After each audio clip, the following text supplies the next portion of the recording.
Boa noite, igreja, na graça e paz de nosso Senhor e Salvador Jesus Cristo.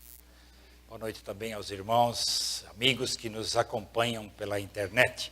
Que a graça do Senhor alcance a todos.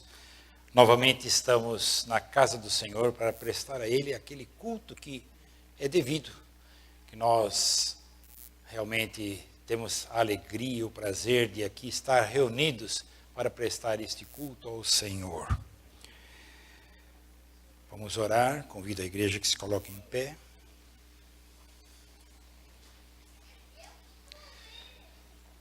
Senhor nosso Deus, nós somos muito gratos porque novamente aqui estamos para prestar ao Senhor o culto que devemos.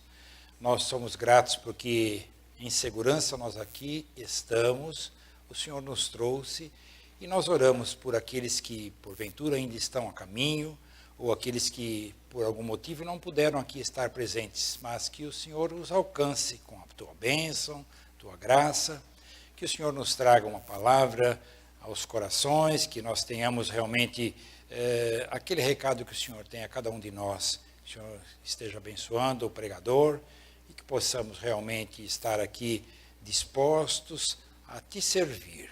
Se conosco neste culto, Senhor, em nome de Jesus. Amém. Irmãos, ainda em pé, vamos orar, vamos louvar ao Senhor com o hino 29 de Salmos e Hinos.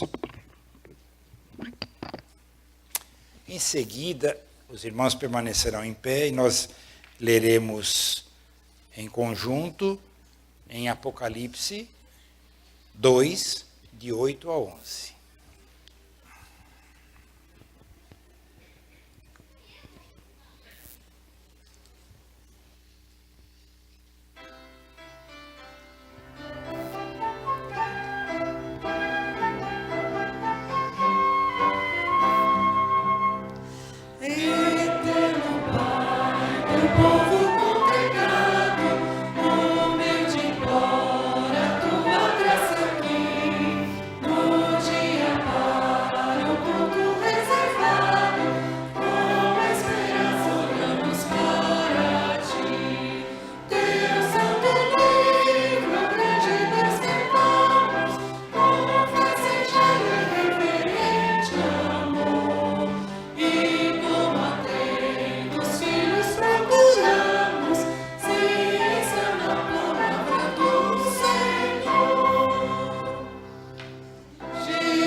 Vamos ler em conjunto, então, Apocalipse, capítulo 2, versículos de 8 a 11.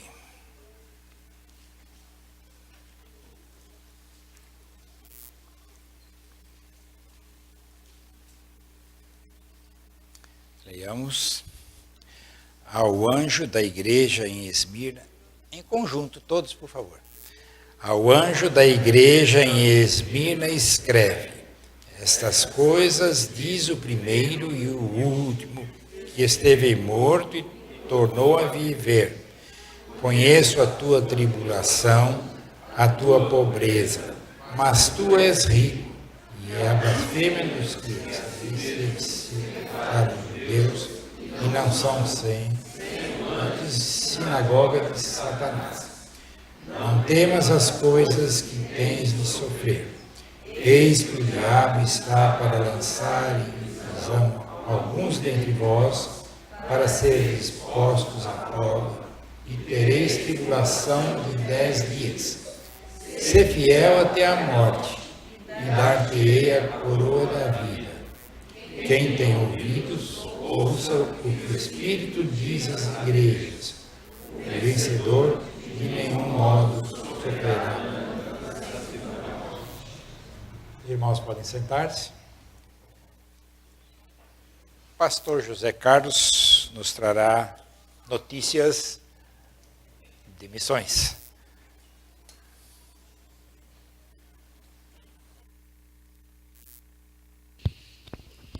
Boa noite, igreja, graça e paz. Antes de falarmos de missões, o Sullivan pediu para mim passar para os irmãos um pequeno aviso, lembrando a igreja que sábado terá o encontro de casais, né, reunião do ministério, e ele pede para avisar que estará conosco o pastor Alexandre, aqui na igreja às 19h30, e o tema será Imperfeitos mais Felizes. Então ele pede para convidar os irmãos para estarem presentes aí no sábado, ok? Agora sim, temos imagens. Sim, não? Tem um PowerPoint aí? Ah, não temos. Então nós estamos chegando no mês de novembro, né? E mês de novembro é nosso mês de missões, e nós temos aí alguns desafios. Nós já lançamos, né, o Compromisso Missionário 2018, esse que está aqui na minha mão. Ele está nas janelas lá no fundo, então todo mês de novembro nós renovamos os nossos compromissos com missões, porque tudo que nós fazemos com missões, nós fazemos com as ofertas dos irmãos. Então a igreja ela não participa, não sai do caixa da igreja nem um centavo para missões, e nós queremos incentivar os irmãos para que peguem o seu compromisso e façam o compromisso para o ano de 2018. Todo ano nós zeramos o nosso orçamento, então 2018 nós não temos orçamento de missões ainda, e nós temos um alvo, um objetivo. O ano passado nós lançamos um objetivo, se não me engano foi 160 mil, e nós alcançamos quase 180 mil. Para esse ano nós queremos alcançar 190 mil reais, 2018. Então, por que disso? Nós queremos ajustar a contribuição que nós fazemos para vários missionários, que nós estamos vendo que está defasado, e principalmente alguns que estão aí em alguns países que necessitam realmente de receber as nossas contribuições. A nossa conferência missionária desse ano será no dia 11 de novembro, né? Estará conosco o Israel. Ele é um jovem de apenas 25 anos, servo de Deus, temente ao Senhor e muito usado nas mãos do Senhor. Ele é o diretor do movimento Perspectivas Brasil. Nós o conhecemos no curso do Perspectivas no ano passado, nós o convidamos, ele estará conosco. No dia 11 também será o dia do nosso Café dos Comerciários, então nós queremos convidar a igreja a se envolver, que esteja orando por esse café que nós fazemos uma vez por ano. É o nosso grande trabalho evangelístico, né? Nós temos conosco, nessa data, está lá o convite, nós teremos aqui conosco cerca de 500 pessoas, então nós precisamos de gente para orar, para estar aqui na recepção, para evangelizar esse pessoal durante o café, e nós queremos convidar os irmãos a participar. Vamos distribuir esses convites no dia 8 e 9, vai ser quarta e quinta-feira, nós vamos sair aqui da igreja às 14 horas. Então, se você tiver disponibilidade, esteja conosco aqui, para nós podermos distribuir esses convites. Eu mandei um e-mail ontem, falando estava nas imagens também, mas não está ali, falando com as notícias do missionário que está no Egito, o Simão, e sua esposa Viola. O Simão, ele recebe 100% do sustento dele da nossa igreja, tá? Ele se dedica à evangelização das crianças pela APEC, e ele mandou um e-mail contando, né, as realizações do ministério dele e pedindo orações. Então, um dos pedidos que ele pede é para nós estarmos orando pela família dele, que sua esposa está grávida, e eles terão o primeiro filho no mês de abril. Então ele pede pela gravidez da esposa, pela saúde da criança e pede por ele como pai, como missionário, para que Deus possa usá-lo, né, na edificação da sua família e na edificação da vida das crianças ali no Egito. Ok? Vamos orar então? Pai, nós louvamos ao Senhor pelo privilégio que o Senhor nos concede como igreja, cultuar ao Senhor, ó Pai, com liberdade e alegria no nosso coração. Louvamos ao Senhor pela vida dos missionários, sabendo que o Senhor tem guardado, tem sustentado, tem cuidado de cada um. Pedimos especialmente pela vida do Simão e da sua esposa Viola ali no Egito, sabendo que eles estão, ó Pai, num país em que há resistência à pregação do Evangelho, mas eles estão ali, ó Pai, perseverando diante do Senhor, levando a mensagem de salvação às crianças, aos adolescentes, aos jovens e aos adultos, crendo que o Senhor é quem faz a obra. Eles colocam sua vida à disposição do Senhor. E agora que estão esperando uma criança, pedem que o Senhor cuide desse momento, que essa criança venha com saúde e que também seja, ó Pai, usada pelo Senhor na edificação da tua obra. Louvamos ao Senhor pelos trabalhos que teremos no mês de novembro, sobretudo pelo café dos comerciários, que o Senhor realmente conduza pessoas para vir aqui tomar esse café conosco, com o coração aberto para ouvir da Tua Palavra. Que nós, como igrejas, possamos realmente semear a Tua Palavra nessas vidas, nesses corações, e que essa palavra encontre, Senhor, um solo fértil, que possa realmente crescer e frutificar ali a Tua Palavra, e que essas pessoas venham ter um encontro verdadeiro com o Senhor. Que sejamos, ó Pai, o bom perfume de Cristo, não somente nesse dia, para a edificação da Tua obra, mas todos os dias da nossa vida. Que ao lidar, Senhor, com os comerciários aqui no centro, nós como igreja possamos refletir a imagem de Cristo para eles. Que eles vejam Cristo em nós e que Cristo, ó Pai, através do Teu Espírito Santo, faça a obra de salvação nessas vidas. Que a nossa igreja possa se empenhar como tem se empenhado todos os anos. E que isso, ó Pai, redunde louvor e glória ao Teu nome. Somos gratos por tudo que o Senhor tem feito nessa igreja e por tudo aquilo que o Senhor ainda há de fazer. Oramos agradecidos em nome de Jesus. Amém. Obrigado, meu irmão. Convido o coral, casais, para louvar ao Senhor.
agradecer àqueles que nos visitam, sejam sempre muito bem-vindos. E gostaria de citar aqui que nós temos um grupo de pessoas que pertencem ao movimento Desafio Jovem, correto? Estão nos visitando, sejam bem-vindos, que o Senhor os abençoe e possa dar a vocês oportunidades novas na vida. Muito bem, irmãos, vamos passar agora aos nossos cânticos.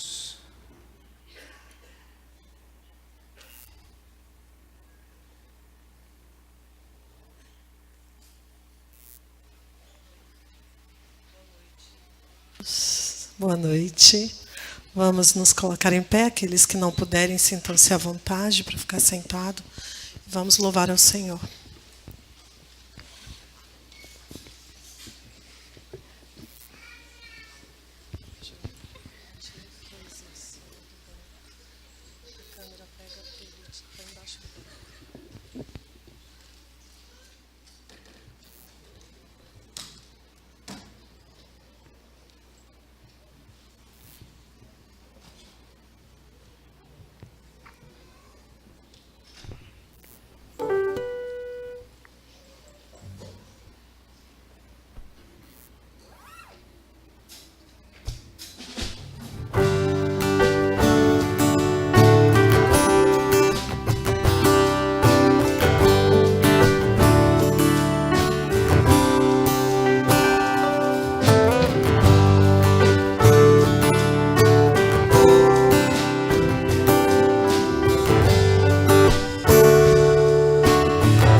Quero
de Jesus te louvarei. Te louvarei. Não importam as circunstâncias, adorarei somente a ti, Jesus. Somente ao Senhor Jesus, aquele que é grande, aquele que é maravilhoso, aquele que tem todo o poder nos céus e na terra. A Ele toda a honra, toda a glória e todo o louvor. Nós vamos cantar o cântico agora, grande é o Senhor.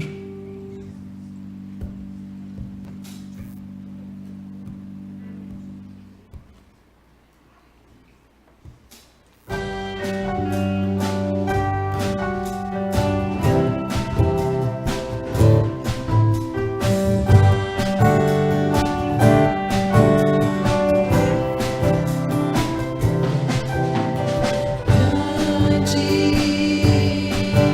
é o Senhor.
todos os dias, nós podemos estar desejando no nosso coração que o Senhor volte, que Ele venha nos buscar. O mundo é mau, há tanta violência, há tanta corrupção, e nós sabemos que esse dia se aproxima. Mas será que nós realmente desejamos isso? O que nós estamos fazendo para que Ele volte logo?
Senhor Jesus.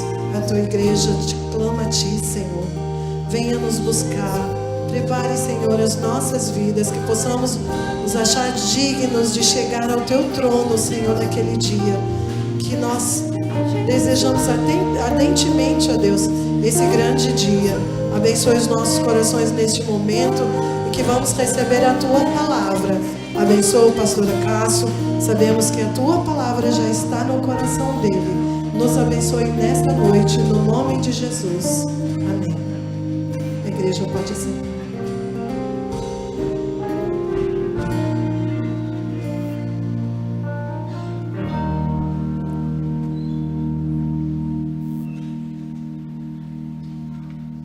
É gostoso cantar, louvar ao Senhor, não é? Irmãos, nós temos a nossa irmã Odete, que hoje foi internada em São Paulo. Ela vai passar nesta semana por uma série de exames e em seguida uma cirurgia. Nós devemos orar por ela.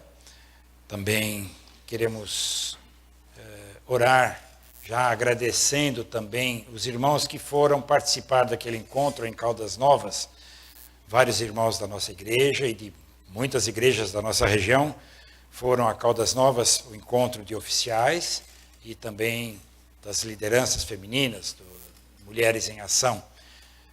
Tive notícias, conversei ainda à tarde com o Alexandre, que fez parte deste grupo.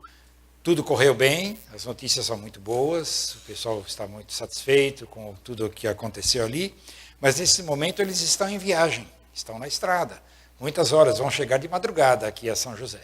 Então nós devemos orar por eles, agradecendo por tudo o que ocorreu ali, mas que Deus abençoe e guarde para que eles cheguem em segurança até nós. Não é?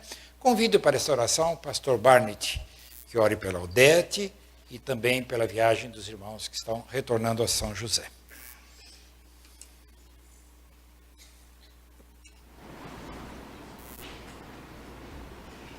Vamos orar?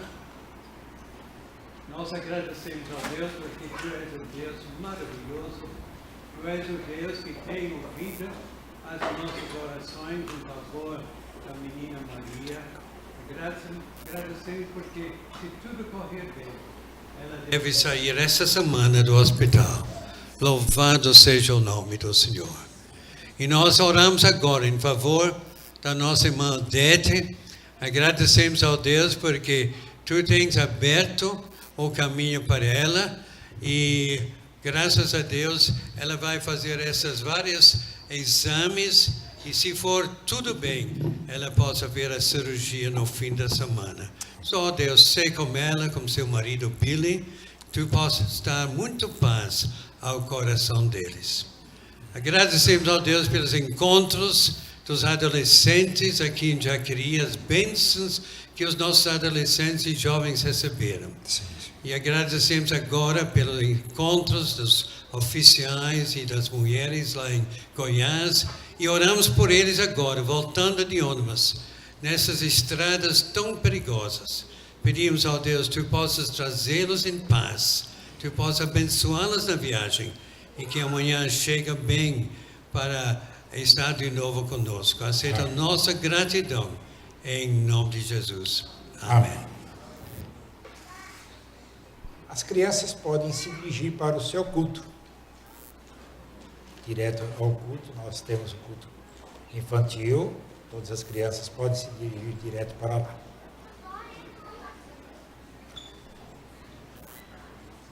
Vamos ter um interlúdio da orquestra, preparando-nos para a mensagem.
A Loide já orou, agradecendo pela mensagem que, por certo, o Senhor tem.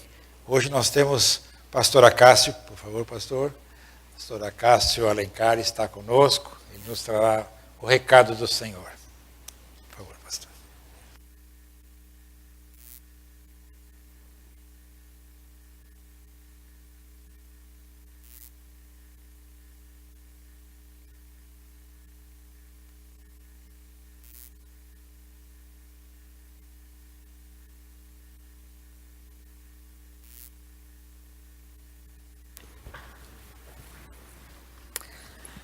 Eu quero cumprimentar, em primeiro lugar, e em primeiro lugar mesmo, todos os professores e professoras aqui nessa noite. Hoje é o dia do professor, não é isso? Uma profissão extremamente relevante, sem a qual eu acho que sequer estaríamos aqui. E os professores de Bíblia, muito mais. A minha saudação vai muito mais aos professores de Bíblia, né, que ensinam as crianças, adolescentes, jovens, os caminhos do Senhor. E agora eu quero saudar a todos os alunos dos professores, inclusive você, professor, quando foi aluno. Tá bom? Quero fazer duas atualizações antes de entrar diretamente na mensagem no Salmo 88, o qual convido você já a abrir no Salmo 88. Ele existe, está na Bíblia, talvez você nunca tenha lido, porque você prefere o 23 ou 91, ou o Salmo 1, ou 40, ou 123, eu não sei. Você tem um Salmo preferido. Eu imagino que não seja o 88. O Salmo 88, enquanto você vai abrindo, antes de eu fazer as minhas duas atualizações, eu não estou fazendo ainda a introdução da mensagem, tá? O Salmo 88, houve uma certa resistência no primeiro cano, de incluí-lo no cano, sobretudo dentro do conjunto 3 de livros. Os salmos estão divididos em conjuntos de livros, são 5 conjuntos de livros. E o conjunto 3 dos livros de salmos, eles falam sobre santificação. O tema é santificação. Cada conjunto de salmo tem um tema. E é um salmo atribuído aos filhos de Corá, era o salmo de cânticos. Você já ouviu alguém cantar o Salmo 88? Não. Existem melodias para o Salmo 1, para o Salmo 23, para quase todos os salmos, menos o 88.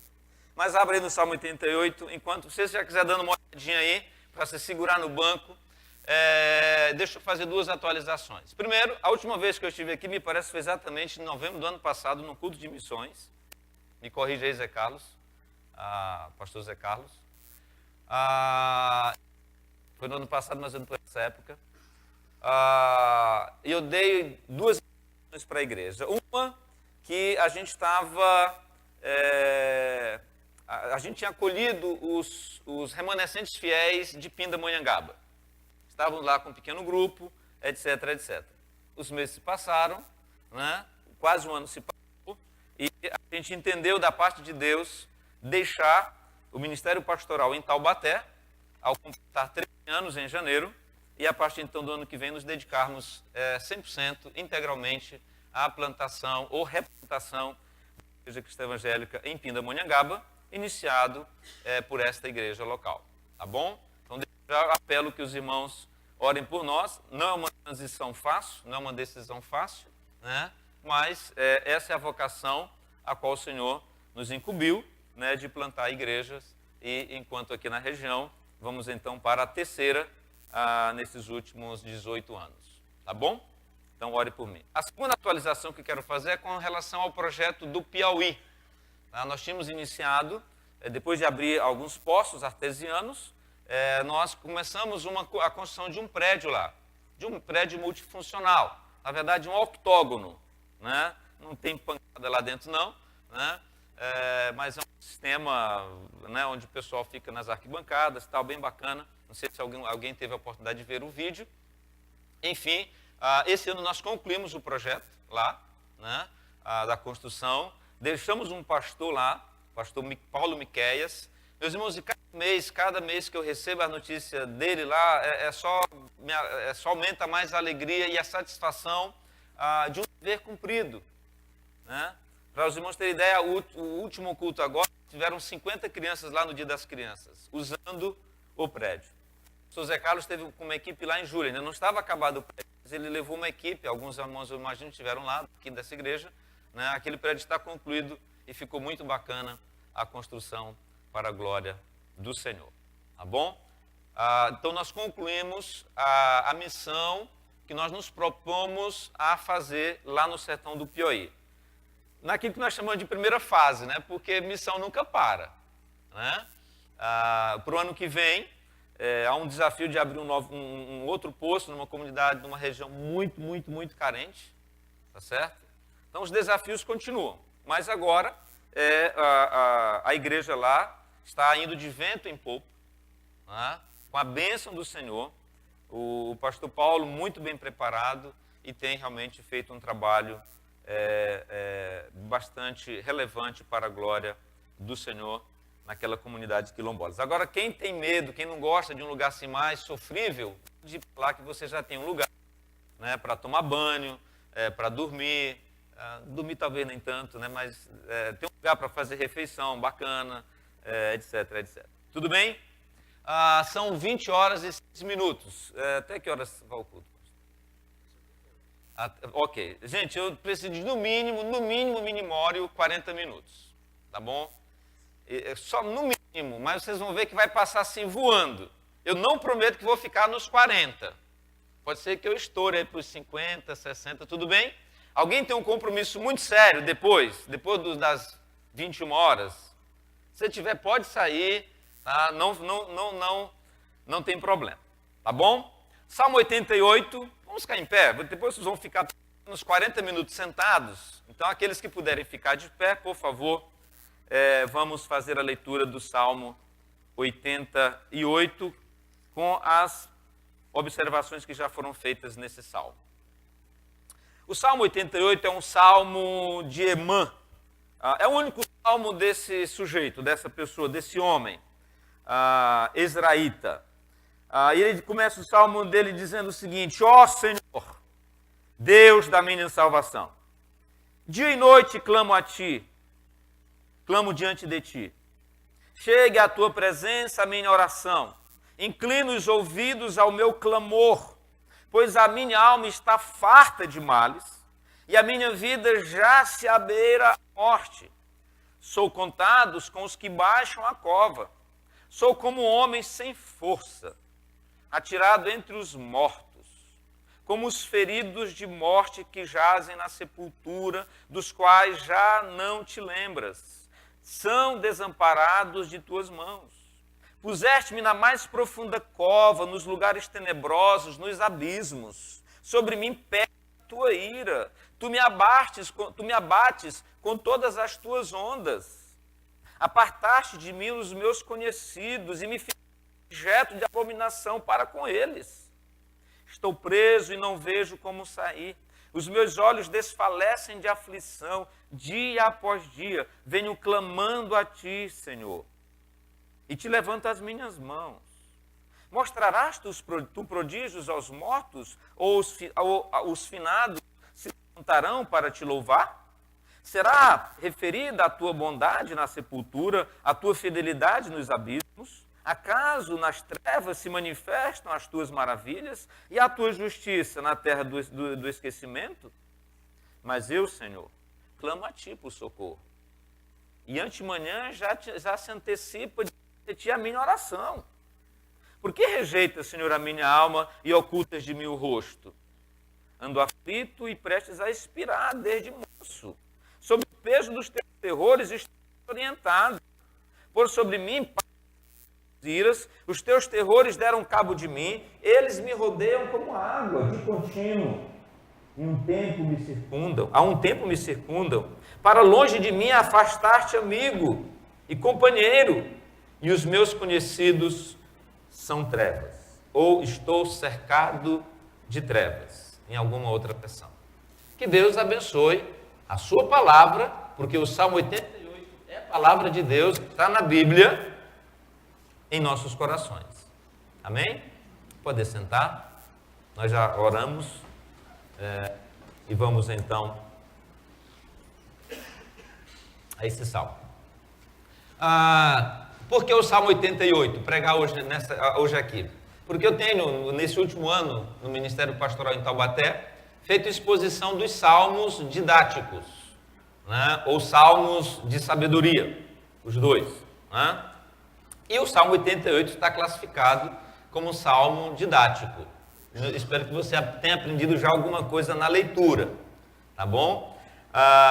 Então, eu parei nesse Salmo 88 e passei a gostar desse salmo, né?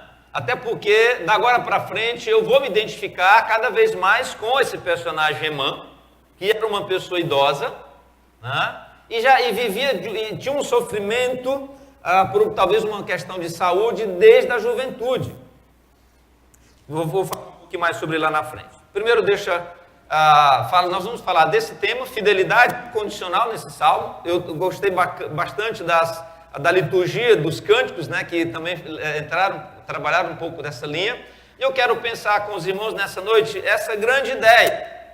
Eu quero convidá-los a lerem comigo. Vamos lá? Aqui, a fidelidade a Deus é um atributo da santificação, sem a qual ninguém verá o Senhor, e faz com que o servo de Deus o sirva em oração confrontativa, sem perder a confiança. Tá bom? A fidelidade a Deus é um atributo da santificação, santificação sem a qual ninguém verá o Senhor, Hebreus 12:4, e faz com que o servo de Deus, o legítimo servo de Deus, sirva a Ele em oração confrontativa. Eu quero destacar a diferença entre uma oração confrontativa e uma oração afrontativa. Tem muita gente fazendo oração afrontativa, afrontando Deus, colocando Deus à prova, determinando, mandando alguma coisa dessa natureza. O confronto, ele é legítimo. Vocês vão entender isso, nós vamos entender isso. Obviamente sem perder a confiança que manteve-se presente na vida de Emã. Agora vamos para a introdução, tá bom? Vamos para a introdução. Primeiro, a pergunta que não quer calar: você já teve um dia ruim? Ou você está tendo um dia ruim? Ou você está tendo dias ruins? Ocasionalmente a gente tem dias mais ruins do que outros. Dias de muita aflição, dias de muita angústia. E parece que uma das características do idoso, e Paul Tripp escreveu um livro, Perdidos no Meio, um livro para idosos, muito interessante. Ele, inclusive, ele usa o Salmo 88 como um capítulo desse livro, tá certo? E é uma idade muito preocupante, porque Emã, ele revela essas características de um idoso que era muito dedicado. Nós vamos entender que Emã, ele fazia parte do culto, ele era um dos líderes no culto em Israel, e ele se vê não mais em condições de participar no culto, com a sua liderança, louvores, tocando, e ele sente muito ruim, é tanto que ele reclama: Senhor, se o Senhor me levar, por acaso, lá lá alguém vai te louvar? Não dá para eu te louvar lá, não dá para eu te servir morto. Alguma coisa assim. Tá? Se você está passando por um dia ruim, ou vai passar por um dia ruim, lê o Salmo 88. Tá bom? Emã. A palavra Emã significa, o nome Emã significa fiel. Tá? A palavra Emã, o nome Emã significa fiel. E eu gostaria que você abrisse a sua Bíblia rapidamente, porque há pelo menos 3 citações, eu quero fazer essas 3 citações, ou 4, sobre Emã. Primeiro Crônicas, capítulo 2, 1 Crônicas, capítulo 2, há uma referência a Emã, filho de Zera, e alguns comentaristas. 1 Crônicas, capítulo 2, versículo 6, os filhos de Zera, Zine, Etan, Emã, Cacó e Dadã, 5 ao todo, eles eram netos de Judá. Tá? alguns comentaristas dizem que Zera, o Ezraíta vem de Zera. Então, que o Emã, ele é filho de Zera. Tá? O Emã do Salmo lá, porque ele era um Ezraíta. Assim como Etã. Tá? Mas há outras referências que embolam um pouco e dificultam um pouco a gente identificar quem é esse Emã. Importa que o nome Emã significa fiel, não importa quem é, qual deles aqui. Tá? Mas alguma outra coisa interessante. Primeiro, Crônicas, capítulo 6, está no 2, capítulo 6, aparece outro Emã como neto de Samuel.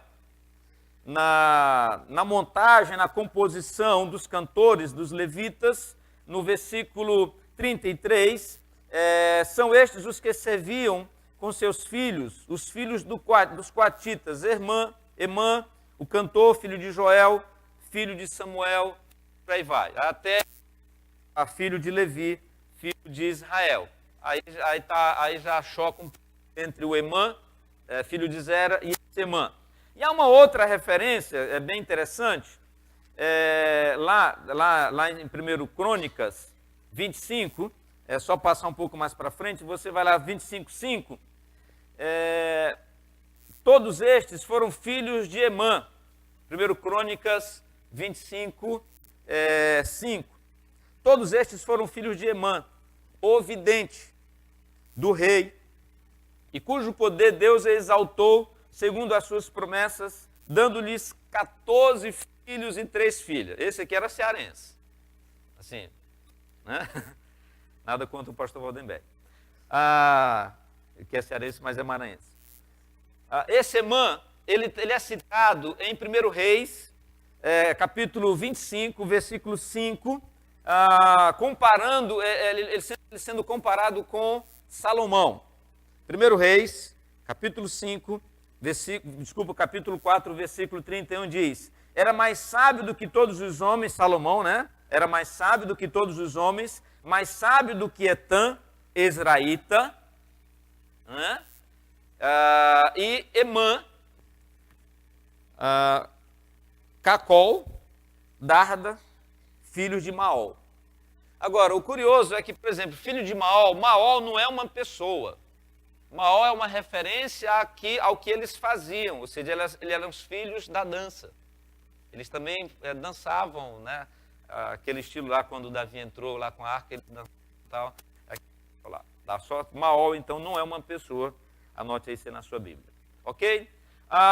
Feito esse pano de fundo de qual é o Emã, você pode preferir o dos 14 filhos, ou você pode preferir sábio. A gente não sabe, pelo menos eu ainda não cheguei a uma conclusão, pois se alguém tiver pode me ajudar, eu aceito, para identificar quem é esse Emã, ou se é uma pessoa só e tudo mais. Muito bem, eu sei que o Emã, ele era fiel, e isso é o que importa. Muito bem. Segundo, ou em terceiro lugar, na nossa introdução, destacar que é um salmo didático. Então, quando você lê o Salmo 88, procure tirar alguma lição. E para mim, a lição, uma delas é a oração, a perseverança na oração. A oração, ela se destaca, dentre outras coisas, no Salmo 88. É repetido pelo menos 4 vezes no Salmo a oração. E Lucas 18, de 1 a 8, Jesus, ele incita, ele recomenda a perseverança na oração. Essa é uma arma da qual a gente não pode abrir mão em momento algum, ok? Em quarto lugar, na nossa lista aqui da introdução, é um salmo de santificação. É um salmo de quebrantamento, porque ele está classificado dentro do conjunto de salmos de santificação. E a gente sabe que sem a santificação ninguém verá o Senhor. Porque uma coisa que salta que diante de toda tribulação, de toda angústia, de toda negritude pelo qual Amã passou, ele permanece fiel. Ele não desiste de Deus. É um salmo atípico, é um salmo triste, é um salmo sem triunfalismo. Normalmente os salmos, mesmo os salmos de Davi, aqueles mais tristes, né? Aquele conjunto de salmos do 3 até o 10, o Salmo 38, salmos de confissões de Davi, ele reclama, ele lamenta e tal, mas ele termina: ó Deus, o Senhor é o Deus da minha salvação, o Senhor vai me salvar, os meus inimigos vão ter o dente quebrado, vai acabar com a raça dele, entendeu? Beleza. O Salmo 88 termina Emmanuel dizendo o seguinte: meus dias são trevas. Né? Calamidades, abismo, morte, solidão, afogamento, prisão, doenças, abandono, trevas, aflição. Vocês notaram isso, essas palavras? Emmanuel falando: pois minha alma está farta de males, versículo 3, volta lá para o Salmo 88, pois a minha alma está farta de males, a minha vida já se à beira da morte, aflição, a minha vida baixa a cova, estou atirado, como que atirado aos mortos, enfim, eu estou para morrer. Agora, o entendimento que a gente precisa ter nesse exato momento, no contexto em que a gente vive, que Emmanuel, ele não tinha a mesma esperança ou a mesma revelação que nós temos hoje com respeito à ressurreição dos mortos. Talvez toda a angústia de Emmanuel seja porque ele não tivesse ainda uma percepção clara da esperança da ressurreição. Uma esperança que eu e você temos. Portanto, a minha percepção e a sua percepção como cristão da morte deve ser diferente da de Emmanuel. E esse deve ser um aprendizado. Tá? Vamos então ao primeiro ponto que eu quero. Só são 2 pontos, tá? Mas não pense que vai ser rápido, não. Primeiro, esse confronto de fidelidade. Tá? E aí eu quero fazer mais essas perguntas. Primeiro, você é fiel a Deus?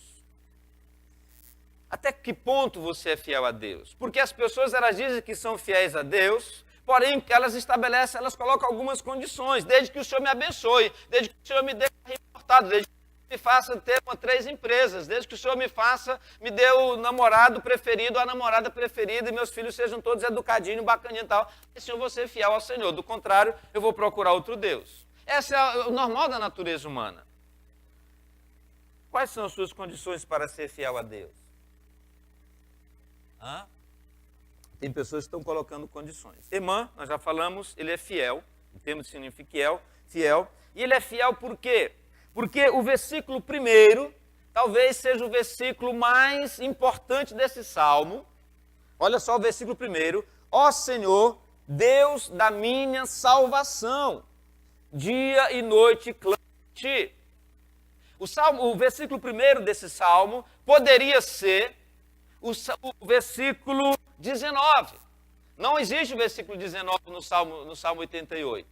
Mas a estrutura desse salmo, a estrutura poética desse salmo, ela é classificada, ou ela chega próximo ao que eles chamam de quiasmo, que é uma estrutura poética entre A, B e C é igual C, B e A. Se completam. Então, para mim, o versículo 1, ele poderia ser o versículo 19. Os meus dias, para longe de mim se afastaste os amigos e companheiros, os meus conhecidos são trevas. O Senhor, Deus, é o Deus da minha salvação. E ele usa 2 nomes de Deus. Primeiro, Senhor, o nome que se refere ao Deus da aliança. Por isso ele era fiel a Deus, ao Deus da aliança, a aliança de Abraão, a aliança de Israel, e o Deus Elohim Todo-Poderoso. Tá certo? Apocalipse 2:10 foi a leitura nossa introdutória do culto. Vocês lembram lá de Esmirnas? Não tema, 10 diazinhos só. Pode não ser literal. Eu não gosto de ver Apocalipse como literal. Tá? 10 diazinhos de tribulação. Ser fiel até a morte, e dar-te-ei a coroa da vida. Fidelidade, meus queridos, é o estilo de vida do cristão. Isso é inegociável. Tá? Em oração, precisamos ser honestos com Deus em nossos desconfortos. Ao invés de fugir diante das circunstâncias adversas, ao invés de fugir diante das tribulações, diante das provas, nós devemos perguntar: Senhor, O que é que o Senhor quer me ensinar com isso? Ou o que é que eu posso ser útil com toda essa carga de tribulação pela qual eu estou passando? O que é que o Senhor quer me ensinar que eu ainda não aprendi? E você pode largar, tipo assim, por amor de Deus, Deus. Esperneie, grite, jogue pedra, faça qualquer coisa, mas não desista de Deus. Abraão não desistiu. Jacó pegou em pedras mesmo. Jonas foi parar na barriga de um grande peixe. E olha, o caboclinho teimoso é o seu Jonas. Tá certo? E o próprio Cristo aprendeu pelo sofrimento. Em outras palavras, meus queridos, nós precisamos ter um outro olhar, uma outra perspectiva quanto ao sofrimento, ou aquilo que nós chamamos de sofrimento. Tá certo? Porque se você quiser saber o que é sofrimento, somente os seus filhos, leve eles lá no sertão do Piauí, numa viagem missionária no ano que vem. Ok? Deus não está atrás dos que nós estamos. As agendas são diferentes. Isaías 55, 6 a 9. Buscar o Senhor enquanto se pode achar, invocar enquanto está perto. Os meus pensamentos não são os vossos pensamentos, os meus caminhos não são os vossos caminhos. Há uma diferença abismal entre a agenda de Deus para mim, registrada no Salmo 139, está lá, todos os meus dias escritos determinados. Agora, eu não sei.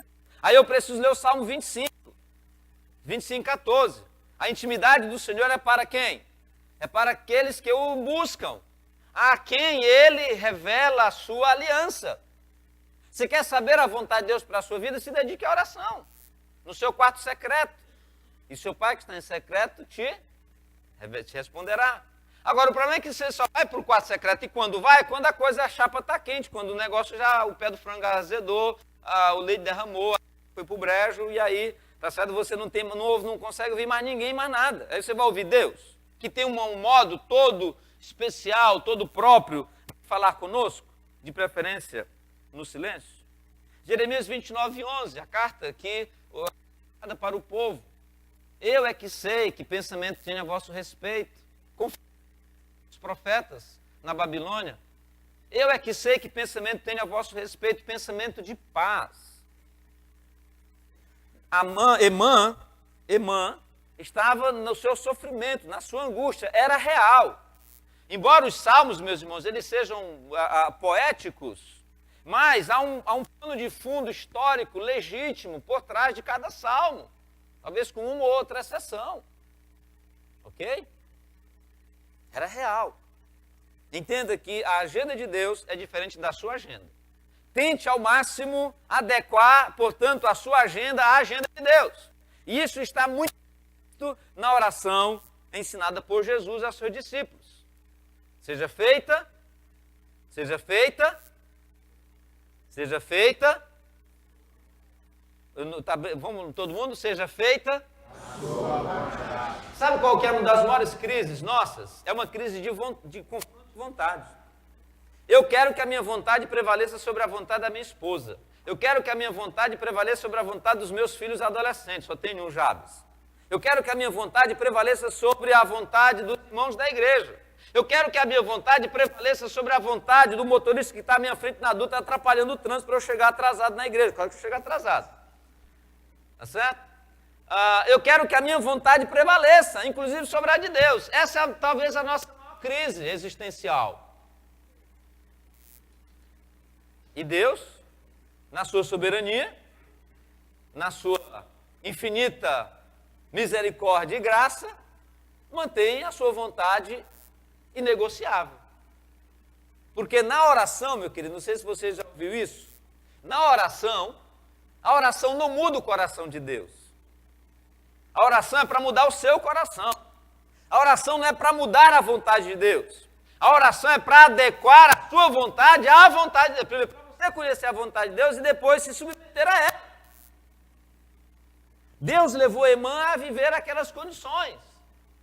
Deus, assim como ele levou o seu próprio filho a viver aquelas condições, embora por um pouco período de tempo, segundo Hebreus. Mas ele conduziu aquela condução. A pergunta que você deve fazer para o Senhor é: você está vivendo, Deus, eu estou vivendo o que eu estou vivendo por consequência de pecados, diretamente de pecados sabido, aquele Tiago, né? Que você sabe que deve fazer o bem, não faz, nisso está pecando. Ou porque Deus está te conduzindo a isso, a essa condição de vida. Eu quero desafiar você em oração, na sua intimidade com Deus, a chegar à conclusão de que você está vivendo o que você está vivendo, porque Deus te conduziu a viver assim, para a glória dEle. E aproveite esse mês para você ouvir uma mensagem dos 5 solas, só lhe deu glória. E você vai entender que mesmo na situação difícil, mesmo na decisão difícil, contra a sua vontade carnal, é para a glória de Deus. Tudo é para a glória de Deus. Por fim, servir a Cristo não é uma saída fácil para as dores de parto desse mundo caído. Certo? Há muita gente sendo enganada, vem para Cristo e Cristo vai resolver os seus problemas, Cristo vai te dar felicidade, Cristo vai não sei o quê, vai te dar tudo zerado. Entendeu? Isso é uma falácia. Neste mundo tereis aflições. Tende bom ânimo. Eu venci o mundo. E aí Paulo, ele pega esse versículo e aplica ele aos romanos e diz: em Cristo nós somos mais do que? Em Cristo nós somos mais do que? Olha só que tem uma preposição, em Cristo. A preposição em, ela é condicional, ela é determinante. É em Cristo, na morte, no sofrimento e também na ressurreição de Cristo. É nessa perspectiva que nós somos mais do que vencedores. Você não é mais do que vencedor porque passou numa prova, ou porque foi promovido na empresa, ou porque conseguiu, enfim, um namorado, uma namorada. Você não é mais vencedor porque conseguiu algum prato de lentilha nessa vida. Tá certo? Não, você é mais do que vencedor em Cristo. Aí sim. Segundo lugar, isso é o último ponto, mas a conclusão, gente, é outra pregação. Tá? São 20h32, ainda tem alguns minutos ainda que eu falei que ia gastar. A fidelidade, meus queridos, repousa na confiança com esperança, tá bom? A fidelidade, ela não anda solta, ela anda de mãos dadas com a confiança e a confiança com a esperança. E é isso que a gente vê em Emã, pelo menos na sua insistência em oração. Certo? Lembram de Emã? Vamos lá, olha só o versículo 1, o versículo 9, o 13 e o 14. A pergunta é: onde há esperança no Salmo 88? Versículo 1, ó Senhor Deus da minha salvação, dia e noite clamo diante de ti. Só nessa afirmação que Emã faz, como nós fizemos essa afirmação em alguns cantos que cantamos: tu és o Deus da minha salvação, és a minha rocha, é o meu redentor, é o meu tudo, tal. Eu firmarei e tal, guiado estou, eu nada temerei, tal. Segue nessa, esse é o caminho mesmo. Andai por ele, povo meu. Não busque alternativa, não busque atalhos, mantenha-se fiel. Versículo 9. Os meus olhos desfalecem de aflição, dia e noite venho clamando a ti, Senhor. Gente, às vezes você para de orar na primeira. Deus não ouviu a oração, acabou. Você já busca um pai de santo, já busca, sei lá, um guru espiritual, agora a moda é um coaching. Tem algum coaching aqui?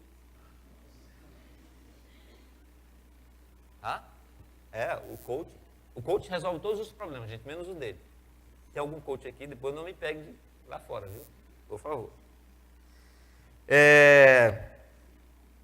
O versículo 13. Mas eu clamo a ti, por socorro. E antemanhã já se antecipa diante de ti a minha oração. Deus nem acorda, o cara já está orando. Deus não dorme, né? Nem dormir tu guarda de Israel. Mas é essa a ideia. que ele está transmitindo. Deus, eu sou o primeiro a chegar na igreja para a oração. Uma das grandes crises da igreja é a crise da falta de oração, sabia? Quantas pessoas vêm ao culto de oração? Tá certo? Quanto você ora? Quanto você investe de tempo em oração? E não é oração para resolver encrenca, não. Não é oração para você se livrar de uma dor de cabeça, dor de dente, dor de estômago, de um negócio que você mesmo provocou, por gula, por irresponsabilidade, por indisciplina e outras coisas mais. Não. Eu quero fazer aquela oração de intimidade com Deus, de ter prazer em buscar o Senhor, de ter prazer em buscar a direção do Senhor, orientação segura do Senhor para a sua vida, para onde você deve estar, onde você deve fazer, o que você deve pensar e tudo mais. Onde é a esperança no Salmo 88? Nesses textos. Agora, a esperança, meus queridos, ela está onde não se vê a esperança. Entendeu? Romanos 8, 24 e 25, Paulo, ele diz que se você vê a esperança, ou melhor, nós somos salvos na esperança, e a esperança que se vê não é esperança. Então a esperança está onde não há esperança. Porta da esperança. Não é porta da esperança, porque está lá a esperança. É o Silvio Santos. Ou era, não sei. Entendeu? A esperança, ela está onde não há esperança. Esperança, se você... Não. Você é salvo nessa esperança em que você não vê, mas crê. Palavras de Paulo. Felizes aqueles, João melhor, felizes aqueles que não viram e creram. Ok? O Deus em quem esperamos, em confiança plena, entende as questões mais profundas do coração humano. Entenda bem essa frase. O Deus em quem esperamos em confiança plena, não é uma confiança meia boca, não é uma confiança mais ou menos, uma confiança plena, ele entende todas as questões mais profundas da sua alma, do seu coração, da sua mente. Ele entende. E aí Hebreus capítulo 2, 17, 18, 5, 7 a 9, você vai entender que Jesus, ele foi levado a essa condição humana de sofrimento para se tornar Deus da nossa salvação. Primeiro, para se identificar conosco, no sofrimento, consequência do pecado. Pecado que ele não pecou, tá certo? E essa é a grande diferença, porque Jesus passou o que passou, por causa do pecado, não dele, mas do nosso, tá certo? E ele sofreu na carne as consequências do pecado, para dizer para mim e para você, que nós podemos passar por qualquer sofrimento que Deus nos permite passar, ou nos leva a passar por provas ou por consequência de pecado, ou qualquer coisa, tá? E nós podemos suportar com ânimo. Ânimo em quem? Nele, Cristo Jesus. Eu não vou ler todas as referências. O círculo da graça é grande o suficiente para conter toda a experiência a qual estamos sujeitos nesse mundo caído. Creia na graça, sola grade. Aproveite para ouvir uma mensagem bem pregada sobre um dos 5 pontos da reforma nesse mês, em que celebra-se o mês da reforma protestante, e você vai entender o que é viver na graça. Mesmo no mundo de desgraça, é possível ter gosto de vida na boca, quando se entende o conceito bíblico da graça de Deus. E por fim, a esperança nunca está além do alcance dessa graça. A esperança nunca está além do alcance da graça. Nós estamos aqui, enquanto nesse mundo, cercados, envoltos pela graça de Deus. E a esperança, ela não está do lado de fora desse ciclo. Ok? Vamos então para a conclusão e mais uma outra mensagem. Você vai entender por quê. São várias perguntas confrontativas. Primeiro, quem é Deus para você? E quando eu faço essa pergunta, quem é Deus para você, como você se relaciona com Ele. é que lugar ele tem ocupado em sua agenda semanal. Porque talvez Deus para você seja aquele personagem passado de pai para filho, que você tem conceitos vagos, às vezes errôneos, de Deus. Quem é Deus para você? Você está entendendo a pergunta? Quem é Deus para você? É um senhor idoso, barba, sentado no trono, etc. Tal. Quem é Deus? Qual é a sua concepção espiritual de Deus? Emã tinha uma concepção verdadeira, real, correta de Deus. Deus, tu és o Deus da minha salvação. Tipo assim, não importa o que eu estou passando, o Senhor já me levou para o fundo do abismo, eu estou beirando a morte e tal. Ele estava ali tentando enrolar Deus ali para Deus tirar ele daquela situação, porque ele queria servi-lo integralmente, como ele fazia com a sua equipe. Depois você lê direitinho lá Crônicas e Reis, você vai entender. Qualquer um dos irmãos ali, eles eram pessoas de destaques no culto a Deus, no serviço a Deus. E ele se vê impossibilitado disso. Eu também estou me preparando, né, para daqui a um tempo, e já estou sentindo um pouco, aquela pegada firme, né? Esse ano, por exemplo, eu fui dirigindo até o sertão do Piauí, né?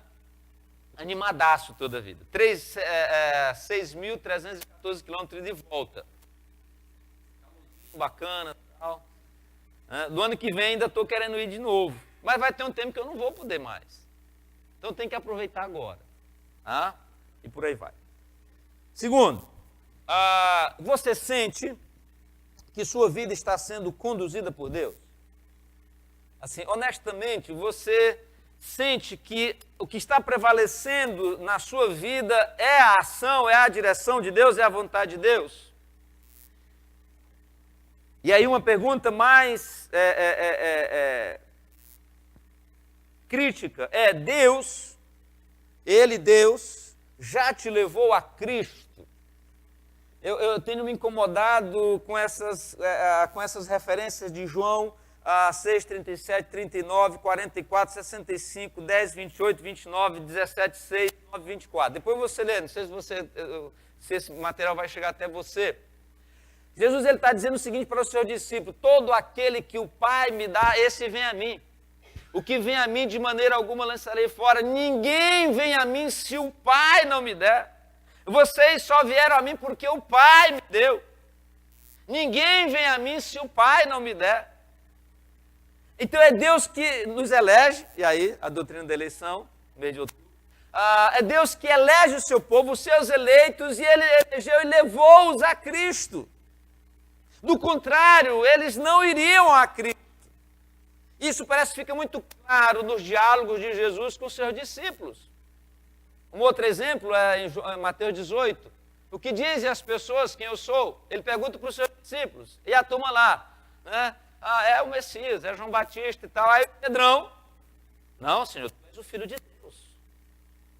10, Pedro. Agora abaixa a bola. Isso não é da tua cabeça não, cara. Foi Deus que te revelou. Porque depois Pedro achou que estava tirando um 10, né? Depois tentou aconselhar Jesus de não ir para a cruz. E Jesus então fala: arreda-te de mim, Satanás, porque não cogita das coisas de Deus. Vamos fora, legal. Deus já te levou a Cristo. E por que Deus vai me levar a Cristo? Só para me tirar do inferno eterno? Não. Não é só isso, não. Não esteja com Cristo ou não vá a Cristo simplesmente para o inferno. A proposta bíblica de você ir para Cristo é muito mais relevante, é muito mais significante, é muito maior, é indescritível. E aí, o seu filho amado, em quem você deve se espelhar. Eu vou a Cristo, você deve ir a Cristo para ter em Cristo a referência, não apenas para a sua salvação, mas também para a sua humanidade aqui nesse mundo. Porque Deus se fez carne, habitou entre nós, cheio de graça e de verdade, vimos a sua glória, glória como do gênio do Pai. Ele veio, habitou entre nós de carne e sangue, o Deus encarnado, Criador dos céus e da terra, Criador do homem, a sua imagem e semelhança, eu e você. A vida que tem gosto na boca de vida é a vida de Cristo. É a vida parecida, é a vida semelhante a Cristo. É uma vida altaneira, é a vida vitoriosa de verdade. Agora, isso não se aprende de uma hora para outra. Não se aprende vindo numa escola dominical uma vez por mês ou uma vez por ano. Não se aprende deixando a Bíblia fechada, ou mesmo tendo 3, 4 versões de Bíblia no celular, você fica só no WhatsApp ou em outras porcarias. Não se aprende apenas ouvindo mensagens dominicais. Aprende-se construindo no dia a dia com o Senhor. Sua vida tem sido confrontada com a vida de Cristo? Ou você está se confrontando com a vida do vizinho, com a vida social, com outra coisa qualquer? Tá certo? Nenhum padrão de vida se equipara ou se equivale à vida, ao padrão da vida de Cristo. Saiba disso. Ele é a vida. A que conclusão você tem chegado quando você compara a sua vida com a vida de Cristo? Deus mandou seu Filho para nos tornarmos semelhantes a Ele. Nós estamos sendo transformados de glória em glória à semelhança de Cristo.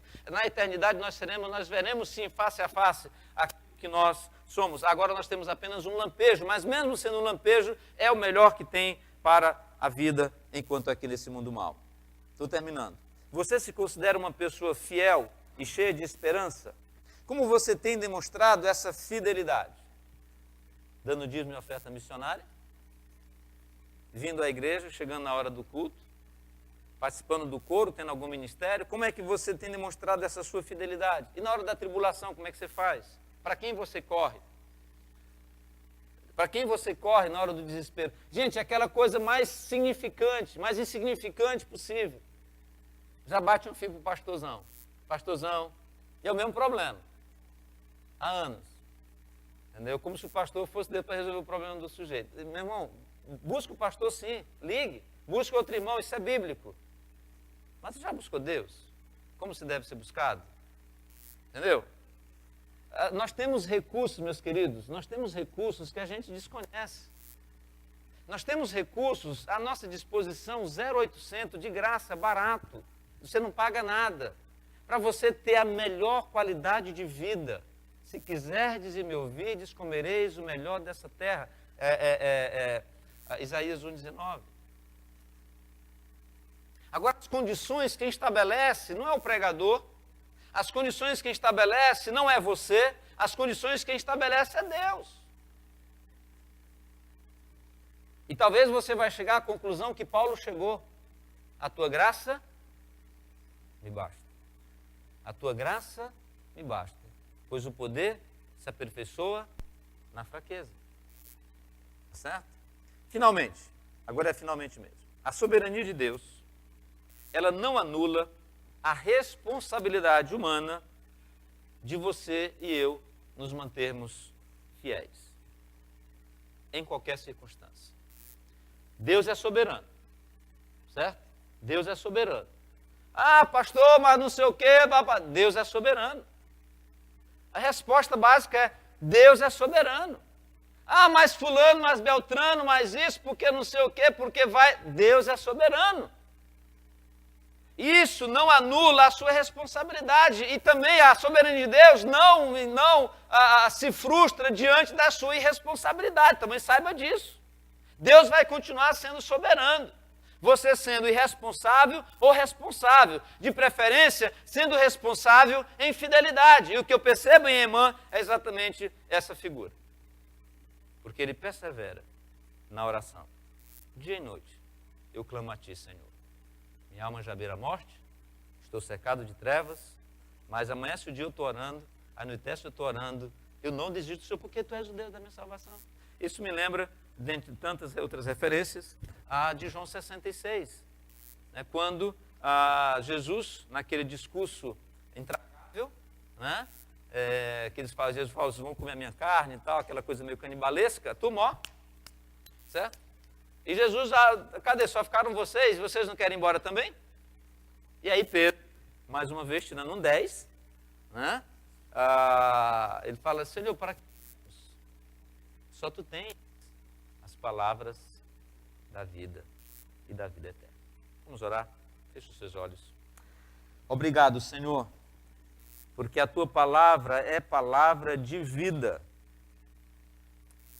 Mesmo que personagens como Emã tenha vivido nas circunstâncias em que ele viveu, de dissabor, de angústia, de descontentamento,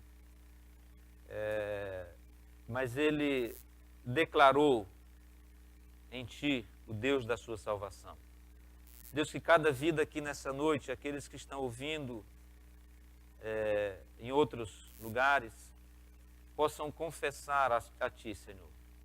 Tu és o Deus da minha salvação, o Deus da aliança, o Deus da nova aliança, pelo sangue de Cristo derramado na cruz do Calvário, morto, mas ressurreto ao terceiro dia. Ó Deus amado, que o Senhor continue agindo em favor do teu povo, dos teus eleitos, Senhor, para louvor e para a glória do teu nome. O nome de Jesus, por quem oramos. Amém. Amém. Amém.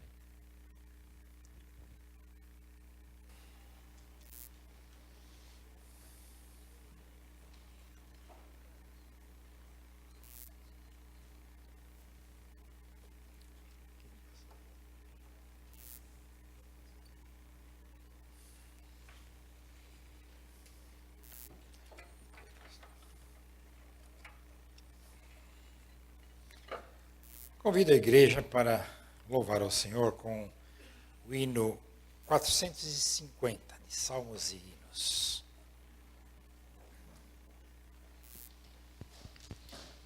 Vamos nos colocar em pé.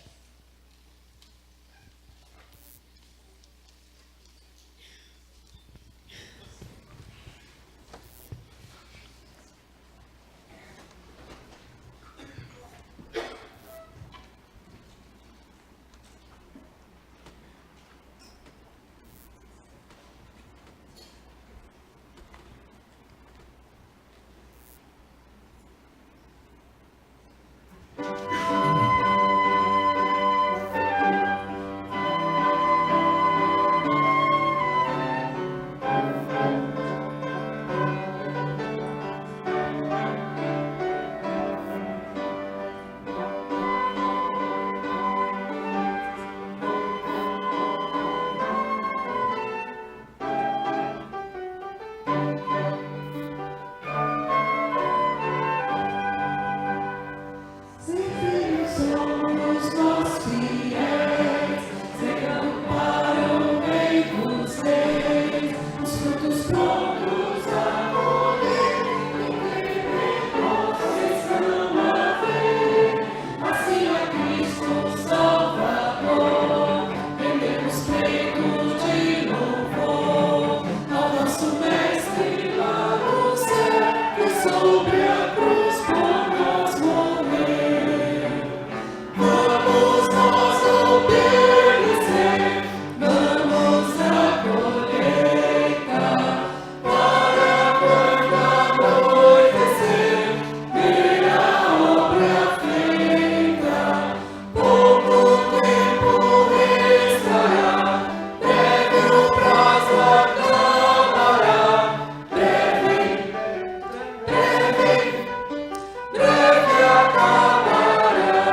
Vamos ter mais o louvor com o coral Precioso Deus, coral de casais.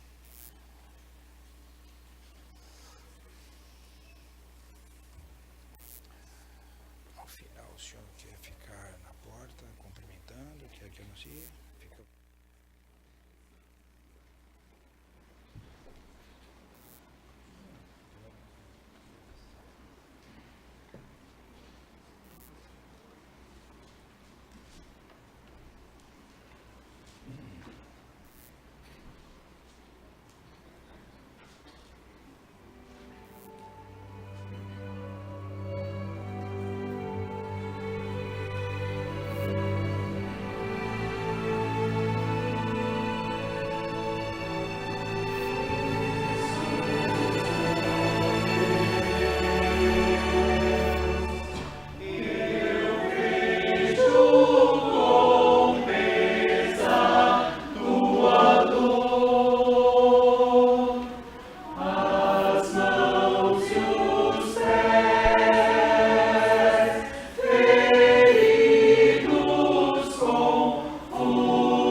Sullivan e esposa, para ficar nesta porta.